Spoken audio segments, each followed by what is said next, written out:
Uou! Títulos chamativos são sempre muito bons, né? Eles prendem a sua atenção no mesmo instante, eles instigam curiosidade. Mas essa não é a proposta desse vídeo. Se você chegou aqui querendo um passo a passo, digamos assim, para aprender inglês, sinceramente, pede pro ChatGPT te dar dicas. Porque na verdade o que eu quero passar aqui hoje, vindo de alguém que já é fluente em inglês, inclusive, say hello in the chat, my friend. Aí, tamo aí com o gringo no servidor. Mas enfim, se você tá se perguntando, né, se por acaso eu sou fluente em inglês mesmo, se eu não sou só um vigarista. I mean, if you're really wondering, I can basically put this whole video on Portuguese subtitles if I wanted to, but I won't. I just wanted to prove my point. But anyways, depois de dar o maior fatality em quem tava duvidando de mim, eu tô aqui pra passar pra vocês a pura gnose, o puro conhecimento do English. Como você vai aprender inglês, como se manter motivado a aprender inglês. E é claro, por fim, algumas coisas valiosas que eu aprendi aqui no meio do caminho e que com certeza vale muito mais do que ficar pedindo pro ChatGPT te dar dicas, né? E bom, o objetivo desse vídeo é ser como um podcast. Se você conseguir assistir por mais de 3 ou 5 minutos, já tá valendo. Esse é o propósito desse vídeo. É fazer você, sabe, conseguir assistir mais do que um usuário médio de TikTok, digamos assim. Mas antes de começar isso aqui, eu quero falar sobre algumas experiências minhas. Primeiro, eu tenho que te falar como eu aprendi inglês propriamente. Isso, na verdade, vem já de muito tempo, desde quando eu comecei a jogar jogos de computador, né, há muito tempo mesmo. Essas versões do Minecraft bem antigas são exemplos de jogos que eu jogava lá em 2012, 2013. E era nessa época onde eu tive o meu primeiro contato com o inglês em si. Só que era aquele inglês para poder me comunicar com a galera que eu jogava. Ou simplesmente para entender diálogos de jogos, coisas que eu não conseguia entender, eu colocava no Google Tradutor e foi assim que eu fui aprendendo. Foi assim que eu fui tirando proveito. Deixa eu... Isso, mata zumbi. Pois bem, eu tive um acesso muito rápido a conteúdos de jogos em inglês, né? Como o próprio Mine, o Dragon Fable e outros jogos da Battle.on. Se você já ouviu falar de algum desses, comenta aí embaixo. Eu jogava muito um jogo chamado Hawken, que era um jogo de robôs gigantes. E basicamente eu quero comentar com vocês nesse vídeo sobre algo que me ajudou muito e também sobre a neurociência de como aprender linguagens. E eu acho que isso pode trazer uma lucidez maior sobre o tema. Pois bem, eu também quero comentar sobre a lei de Pareto, que é onde 20% dos esforços que você normalmente faz geram 80% dos resultados. E se você saber onde aplicar essas práticas, esses esforços, você de fato vai conseguir se esforçar menos e aprender mais. Uma pequena analogia que eu posso fazer é a seguinte. Imagina que uma pessoa começa a estudar a teoria do inglês durante 20 anos. E durante esses 20 anos ela foi aprendendo, mas ela nunca colocou em prática de fato. Ela só assistia vídeos, ela fazia o estudo de repetição espaçada e tudo mais, e nunca realmente colocou em prática as suas ideias, o seu conhecimento.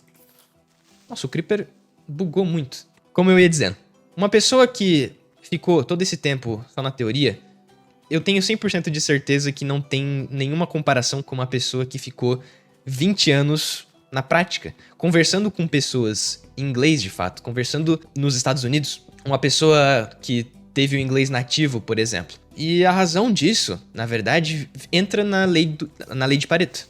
Afinal, eu morri. Um dos motivos pela qual essa pessoa consegue sair muito na frente da pessoa que estudou não só, né, mas estudou 20 anos na teoria, é porque ela, além de ter aplicado essa lei de Pareto da forma mais eficiente possível, ela também conseguiu fazer uma proeza muito fácil de se fazer. 30% das pessoas no mundo sabem falar inglês. Então é muito fácil de colocar isso em prática. E caso você esteja se perguntando de onde eu tirei esses dados, eu pedi pro ChatGPT. Caso você não tenha entendido muita coisa até aqui, relaxa, porque eu vou te explicar com mais detalhes como que funciona a lei de Pareto e como que funciona esse estudo na prática. Essas coisas como repetição espaçada são coisas que você pode aprender hoje a fazer e já colocar em prática amanhã, ou sei lá, quando você tá vendo esse vídeo. Talvez você consiga colocar em prática bem cedo. Eu vou descer aqui, junto com o meu amigo gringo, que ele tá lá embaixo já.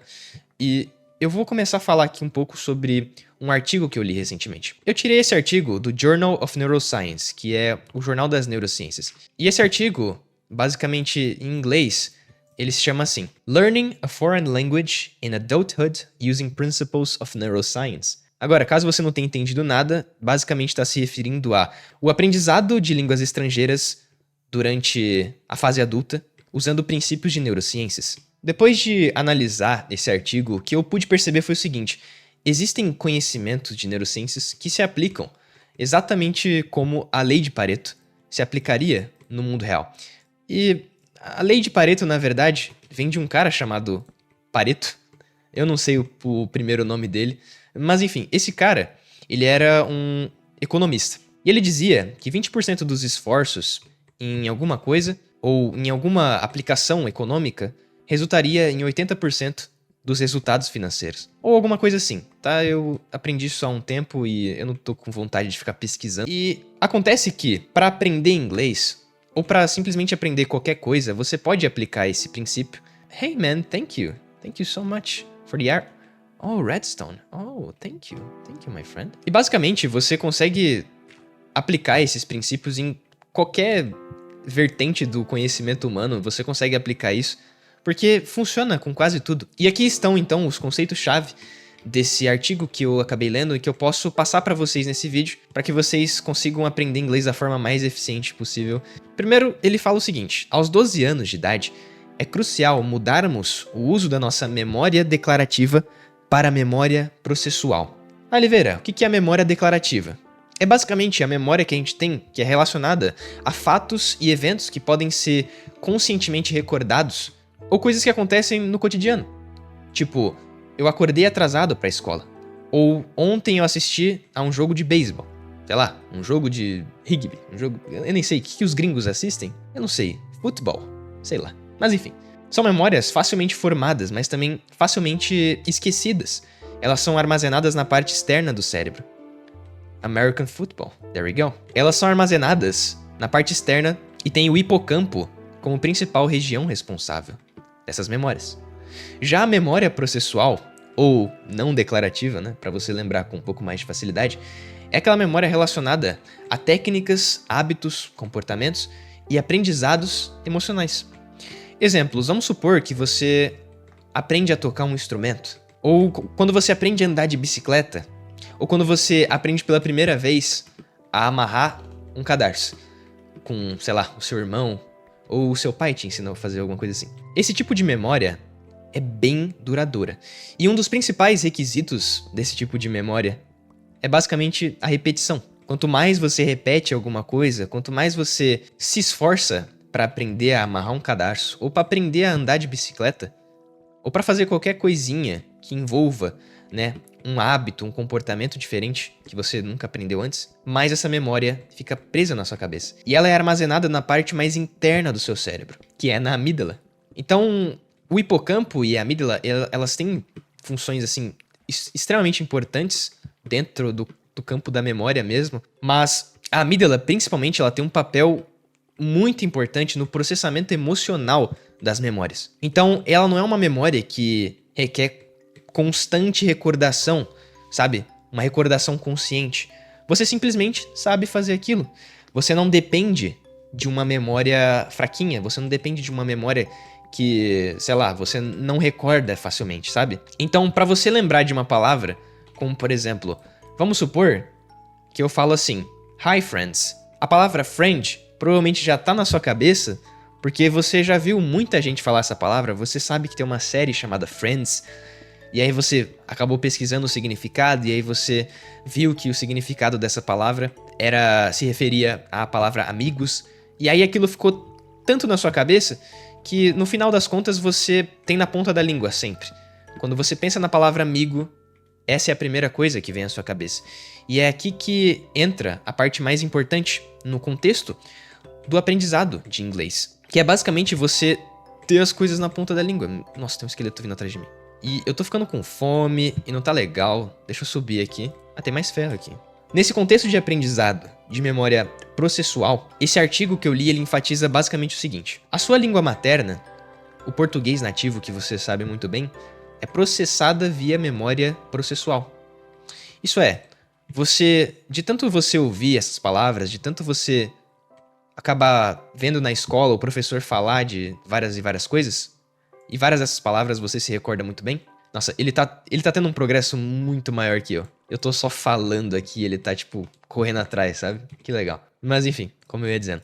De tanto você ouvir essas palavrinhas, você acaba aprendendo a falar elas na ponta da língua. O ponto do inglês, na verdade, é que não é só sobre você falar inglês, né? Você precisa aprender a ler, a ouvir e, né, principalmente escrever também. Escrever é importante. Se você quiser se comunicar via texto, você precisa escrever. Então, o contexto todo do aprendizado é baseado na memória processual. Agora, línguas estrangeiras, especialmente após os 12 anos, e é por isso que eu falei lá no começo, né, dos 12 anos de idade, elas são inicialmente processadas via memórias declarativas. Então, o objetivo é você transformar o conhecimento declarativo em processual, através da prática repetitiva. É você fazer com que o inglês faça parte do seu cotidiano, muito mais do que ele faz hoje. Eu tenho certeza que se você está tentando aprender inglês, é muito provável que você, por exemplo, tenha comprado um curso, é muito provável que você esteja fazendo, por exemplo, algumas aulas, ou quem sabe você está fazendo alguns flashcards, eu já vou falar sobre flashcards, mas é bem provável que, no geral, você esteja usando pouco o inglês, mesmo você achando que está usando ele com, né, muita frequência. Quando você começa a fuçar um pouco mais em qualquer área do conhecimento, você fica muito animado no começo. E aí logo, bem, aos poucos você vai perdendo esse interesse. E aí depois de um tempo que você simplesmente decide, nossa, cansei disso aqui. Você acaba não desistindo, mas você vê aquilo com muito menos frequência, né? Então é por isso que quando a gente compra um curso, às vezes a gente, sabe, depois de um mês a gente fala, nossa, cara, cansei, sabe? Não quero mais ver isso aqui. E isso é normal. Porém, o fator principal aqui é, como eu falei, você transformar o inglês em uma coisa que seja um pouco mais fácil de se fazer. Algo que não seja tão maçante. Então, como que você vai fazer isso? Você vai transformar todo o seu conhecimento em um aprendizado de amígdala, ao invés de hipocampo. Ou seja, você vai se expor constantemente ao inglês. Você vai criar um ambiente que seja muito útil você ter o inglês. E como que você vai fazer isso? Bom, imagina o seguinte. Imagina que você, caro gafanhoto, de repente decide começar a jogar um jogo, certo? Um RPG, e aí você fala, cara, eu tenho que conversar com a galera. Mas, nesse jogo só tem gringo. E aí eu começaria por aí. Eu começaria jogando um jogo onde só tem gringo. Porque se só tem gringo, e como eu falei, 30% desses gringos vão saber falar inglês. Então, isso já facilita muito já o seu estudo e o seu aprendizado. Entrando nesse jogo e se forçando a conversar com as pessoas, você já vai tirar de letra a primeira coisa, que é o quê? Que é a leitura e a escrita. Ah, mas no RPG as pessoas utilizam muitas gírias. Problema, cara. Aprende, você tem que saber pesquisar também. Se você não se forçar a ter esse conhecimento, você vai ficar preso. Ah, mas eu não gosto de ficar jogando. Então o que eu posso fazer? Leve em consideração que você, de alguma forma, você vai ter que conversar com as pessoas. Então, converse, sabe? Tenta ser um pouco mais social, tenta sair da sua zona de conforto e tenta conversar mais. Ah, mas eu sou programador. Cara, lê a documentação do JavaScript, lê a documentação do HTML inteiro. Eu duvido que você não vai aprender inglês lendo aquela coisa, cara. É enorme, mano. Você tem que entender que aprender alguma coisa nova não é só você ficar na zona de conforto. Às vezes você... E na verdade, às vezes não. Para todo tipo de aprendizado, você vai ter que sair um pouco da sua zona de conforto. Agora, se você pretende aprender inglês de uma forma ainda mais facilitada, eu recomendo você também adicionar aí um tempero a mais, que é a experiência de ouvir e falar. Sabe, o mais importante aqui é você aprender a utilizar esses estímulos. E falando em estímulo, vamos voltar à amígdala e vamos falar sobre o estímulo emocional. Como você faria, por exemplo, para adicionar esse estímulo emocional? Bom, vamos supor que você quer aprender inglês de uma forma inusitada. Eu já falei do exemplo de tocar violão, mas vamos supor que você quer aprender inglês tocando violão. Pois bem, como que eu faria isso? Bom, primeiramente, vamos levar em consideração que você que está aprendendo violão, você que é iniciante, você não sabe ler uma tablatura. Mas vamos dizer assim que você pegou para assistir uma aula em português e aí você aprendeu a ler tablaturas. Agora, como que você vai fazer para tornar isso num aprendizado em inglês? Você vai simplesmente pegar um vídeo, uma tablatura em inglês, ou um vídeo de alguém ensinando a tocar alguma música que tá tudo em inglês, tipo a tablatura em inglês e o vídeo em inglês, e você vai forçar o seu cérebro a entender aquilo. Fazendo assim, você acrescenta nessa equação o estímulo emocional. Já que se você gosta de aprender violão, você tá basicamente matando 2 coelhos em uma cajadada só. Você tá eliminando a possibilidade de você não estudar inglês e também eliminando a possibilidade de não estudar violão. Ou seja, você tá tornando o seu aprendizado muito mais eficiente, digamos assim. Você está aprendendo 2 coisas ao mesmo tempo. E esse estímulo emocional que você acrescenta no estudo facilita, como eu falei, a obtenção da memória processual, que é a parte mais importante aqui, né? Se a gente está falando sobre transformar a memória em algo um pouco mais a longo prazo, em algo que você não precise ficar tendo que ter aquela recordação consciente, então faz muito sentido você utilizar algo que você já gosta de fazer para aprender o inglês. É aquilo, você tem que gostar do processo. Eu, por exemplo, gosto muito de coisas relacionadas à nutrição e academia, então eu vou assistir a maioria dos meus vídeos em inglês relacionados a esse tema. Pois bem, vamos agora falar sobre essa prática repetitiva, né, que eu tava falando. Ui, é uma hipiliverão. Cara, ok, vamos descer lá de novo, vamos pegar meus itens, né? Mas como eu ia dizendo, como que funciona essa repetição multifacetada? Essa prática repetitiva e multifacetada. Você vai basicamente praticar as 4 áreas ao mesmo tempo. A leitura, a escrita, a fala e a audição. Por isso que a gente fala de multifaces, né? Você estará multifacetando o seu aprendizado. Eu acho que o melhor exemplo de repetição multifacetada que eu consigo citar aqui é o próprio jogo de xadrez, cara. Quando você tá estudando xadrez, você percebe que existe uma coisa chamada coordenadas. E essas coordenadas, elas são chatíssimas de aprender. Porque você tem que basicamente decorar cada casa e conseguir saber exatamente, com muita precisão, onde está cada peça, em cada posição, certo? Como que eu utilizaria essa técnica para poder melhorar o meu aprendizado em inglês só só estudando xadrez? Bom, primeiramente, você vai pegar um vídeo em inglês, como eu falei, que isso já vai matar 2 coisas, né? Vai matar provavelmente a leitura e a audição. Daí você vai estudar como falar as coordenadas em inglês. Então você já vai matar basicamente o alfabeto aí, só nessa brincadeira. Porque as casas em inglês, elas são como A1, A2, B2, C3, Knight C4, Rook A1, sabe? Então, tipo, você consegue aprender essas coisas. Meu Deus, aquele Creeper, cara, que cabuloso. Ele fica, tipo, na espreita, sabe? Só esperando você vacilar. Mas o ponto é, no xadrez você consegue já matar a fala também. E você de quebra ainda aprende a falar o alfabeto e os números, né? Então, olha só que legal. E aí, consequentemente, aprendendo, né? Meio que de forma automática, quando você aprende as primeiras 3 coisas, que é a leitura, a fala e a audição, você também aprende a escrita. Afinal, quando você lê alguma coisa enquanto aquela coisa está sendo dita pra você e você diz a si mesmo, você também aprende a escrita.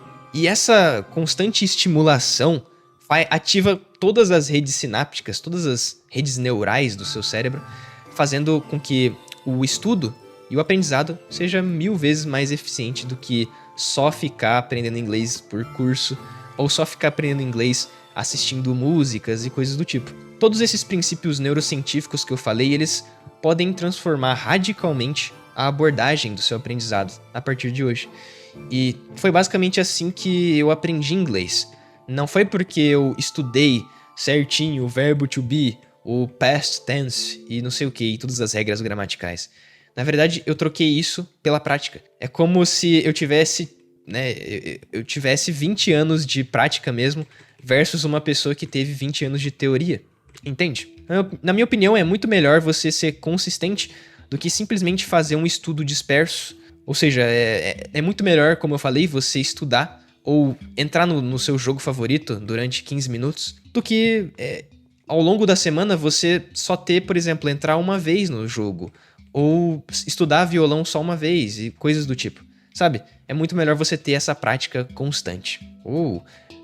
Hey bro, I'm already like, I already have so much iron on my inventory. Oh, thank you. Thank you for the diamonds, man. Thank you. E vamos agora para as ferramentas que você pode estar utilizando para facilitar, né, os recursos gratuitos que eu selecionei aqui, que vão facilitar muito a sua vida na hora do aprendizado de inglês. Pois bem, acho que a primeira ferramenta seria o YouTube, né? A plataforma que você está utilizando para ver esse vídeo é uma das melhores plataformas para aprender inglês de todos os tempos. O motivo disso é simplesmente porque aqui você pode encontrar canais de conversação nativa. Então, o melhor exemplo disso, eu acho, na minha opinião, são aqueles canais gringos tipo de notícias. Porque se você pega para ver uma notícia em inglês, você tá vendo uma pessoa nativa, ou seja, você tá vendo a pessoa falar o inglês mais bruto, mais puro possível, que todas as pessoas vão entender. E de quebra, você consegue ver isso num vídeo. Então, tipo, você deixa assim o vídeo de fundo, você aprende um pouco do listening, né, que a gente fala que é a audição, e de quebra você acaba aprendendo alguma notícia nova. Se você se forçar a aprender essa notícia e, por exemplo, pesquisar ela depois, você também consegue aprender outras coisas, como a escrita ou como a leitura. Então, isso entra também na parte da memória processual. Tem muitos outros canais em inglês e eu não preciso ficar citando. Se você pesquisar English Podcasts ou histórias em inglês, você vai encontrar vários desses canais por aí. Agora, aplicativos, né? Poderia estar falando do Duolingo, que na minha opinião não é a melhor forma de você estar aprendendo inglês, mas é uma forma muito boa de você aprender as palavras, né? Aprender um pouco da escrita. É claro, ele também vai falar essas palavras no aplicativo e tudo mais, porém eu considero o Duolingo um aplicativo mais de escrita do que qualquer outra coisa. Se você está utilizando o Duolingo para aprender a ouvir inglês, não compensa. Realmente é melhor você ouvir músicas em inglês do que ficar vendo no Duolingo. Mas você pode estar utilizando o Duolingo em conjunto, por exemplo, com o Anki. O Anki é o melhor aplicativo que eu já vi de repetição espaçada de todos os tempos. O Anki, tá? A-N-K-I, soletrando, é um aplicativo que utiliza flashcards para você aprender as palavras e ter uma consistência no aprendizado. Vamos supor que tem uma palavra muito difícil, certo? Vamos supor que tem uma palavra lá que você não entende nada, e aí ao longo do tempo você vai vendo essas palavras difíceis com muito mais frequência do que as palavras que você acerta sempre. Então, as palavras que você acerta sempre, elas já estão na sua amígdala. Você consegue tirar elas na ponta da língua já. Porém, as palavras difíceis que você ainda está aprendendo, o Anki vai constantemente recomendar elas de novo para você, de novo e de novo, até que você consiga acertá-las com muito mais frequência. Então, é simplesmente o melhor programa que utiliza flashcards aí para fazer essa repetição espaçada. E o Shadow acabou de dizer que está usando o Duolingo para aprender espanhol. Então, muito bom. Aí, ó, parabéns pro Shadow, que no próximo vídeo já vai estar conseguindo falar em português, porque o estudo que ele faz é muito sério. A gente pode estar falando aqui também de um aplicativo chamado TED. Você já deve ter visto os TED Talks no YouTube. TED Talks são palestras que o pessoal dão lá na gringa, que são palestras, inclusive, muito boas. Eu recomendo você dar uma olhada nessas palestras, porque elas têm conhecimento extremamente valiosos. E agora, parando pra pensar, como é que será que o Shadow entendeu que eu tava falando sobre Duolingo? Eu acho que ele já sabe português, mas enfim, será que ele me enganou? Voltando ao assunto, se você baixar esse TED, você vai ver essas palestras, e essas palestras, elas são, como eu falei, extremamente recompensatórias de ver até o final. Então, assista os TED Talks, tem o aplicativo aí na Play Store também, então é só baixar. Voltando pra seção de vídeos, né, eu já falei de YouTube, mas voltando, a gente pode estar falando sobre podcasts. Existem vários podcasts aí, eu posso citar o Joe Rogan, eu posso citar o Chris Williamson, eu posso citar o Andrew Huberman. Se você pesquisar, tipo, David Goggins Podcast, ele já foi em todos esses. Então, assista todos os podcasts do David Goggins, ele fala de uma forma muito fácil de entender em inglês. Então, enfim, você vai conseguir tirar bastante proveito dos podcasts também. Agora, cara, se liga, existe algumas técnicas mentais para você aprimorar mais ainda o conceito de pensar em inglês. Como assim pensar em inglês? Vamos supor que eu tô numa reunião, que eu tô sei lá, dizendo assim, né? Vocês que são programadores, vocês que trabalham com internet, home office, vocês com certeza vão ter oportunidades de tirar uns dólares aí, tá? E isso é muito bom. Inclusive, cara, a melhor coisa que tem na internet hoje é você trabalhar e ganhar em dólar.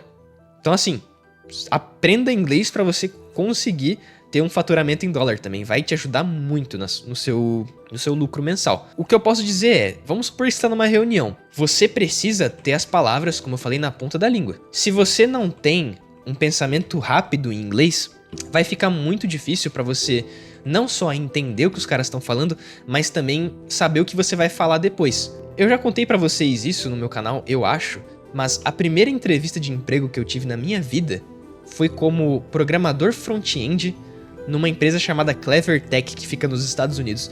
E eu não consegui passar, mas a entrevistadora do RH falou que eu falava inglês muito bem. Então eu acho que eu me dei bem, sabe? Eu acho que eu consigo falar inglês. Afinal, se a entrevistadora do RH falou que eu sei inglês e falo muito bem, então eu só posso ser fluente, né? Mas, iterando no assunto, você precisa começar a narrar sua rotina mentalmente, só que em inglês. Você já narra sua rotina em português. Na verdade, isso é normal, né? Você vai fazer alguma coisa, você fala, eu vou à cozinha. Tá, mas e se você começar a falar, I'm going to the kitchen, I'm going to have some dishes, I'm going to eat. Se você começar a narrar sua rotina em inglês, você vai perceber que no final do dia, você meio que consegue ter um pensamento muito mais rápido. E tenta fazer esse experimento, tenta começar o seu dia narrando ele completamente em inglês na sua cabeça. E é claro, você provavelmente vai conversar com alguém, você vai ter que falar em português, né? Mas assim, tenta usar o inglês com mais frequência e narrar o seu dia. Você vai perceber que no final dele, você vai ter uma fluidez maior na hora de pensar em inglês. Isso é uma coisa que acontece com muita frequência comigo. Eu, às vezes, começo a pensar em inglês, em coisas que não precisam. Mas isso acaba, de novo, reforçando na minha... Cara, esse creeper apareceu do nada atrás de mim. Isso acaba reforçando, como eu falei, na minha amígdala, o conhecimento da prática do inglês. O aprendizado, ele fica muito mais tranquilo assim. E agora eu quero falar sobre uma outra técnica que você pode fazer para começar a pensar mais em inglês, que é mudar todos os idiomas de todos os seus dispositivos, seja celular, computador, para inglês. É você fazer uma imersão artificial. Ou seja, além de você deixar todos os conteúdos que você tem no seu computador ou no seu celular em inglês, você vai simultaneamente começar a acompanhar conteúdos em inglês. Você vai começar a fazer tarefas, você vai começar a usar aplicativos sem precisar traduzir. Isso vai acontecer porque, de certa forma, essa imersão que você faz torna, de novo, como eu falei, uma prática consistente. Assim, o meu objetivo nesse vídeo é passar o máximo de técnicas de prática consistente que você pode fazer e de repetição espaçada, justamente para você começar a aplicar isso o mais rápido possível. Eu te garanto que se você se imergir em um mundo completamente em inglês, você vai ter que se virar, você vai ter que se obrigar a justamente ter monólogos internos, ter reflexões, ter ideias em inglês. Então, isso é muito importante. Isso não é só pra encher linguiça no vídeo. Não, isso é realmente pra passar o máximo de técnicas, o máximo de coisas que, pelo menos, eu utilizo também, pra você conseguir ter a repetição e ter o conhecimento do inglês e do aprendizado muito mais facilmente. A última coisa, na verdade, que eu quero falar nesse vídeo, tente não focar muito em ter o inglês perfeito. Eu vejo um erro muito comum dos iniciantes, que é você, por exemplo, você entra lá num jogo, ou você entra num servidor, você começa a entrar em call com os caras, e aí, tipo, eles estão falando muito certinho, e enquanto que tem outros que, sabe, você já ouviu o sotaque de um indiano falando? É longe de perfeito, é longe do inglês perfeito, mas eles conseguem se comunicar. Então o ponto do cara que aprendeu inglês depois dos 20 anos, depois dos 30 anos, não é você ter o inglês, a gramática perfeita. É você ter a comunicação adequada. E o maior erro é justamente esse, é você perder tempo pesquisando todas as formas de falar uma palavra certa. Você só deve fazer isso se você não estiver conseguindo falar a palavra. Entende? Se você estiver conseguindo expressar a palavra e um gringo entender, acabou. 30% das pessoas no mundo vão te entender. E é isso que importa. Então, não foque na perfeição gramatical. E novamente, eu reitero, tenta praticar o pensamento em inglês, tenta praticar realmente sair para conversar com pessoas em inglês sem o medo de errar. O medo de errar é brutal. E se você quiser aprender mais sobre o medo de errar ou coisas do tipo, eu tenho vídeos sobre isso no meu canal.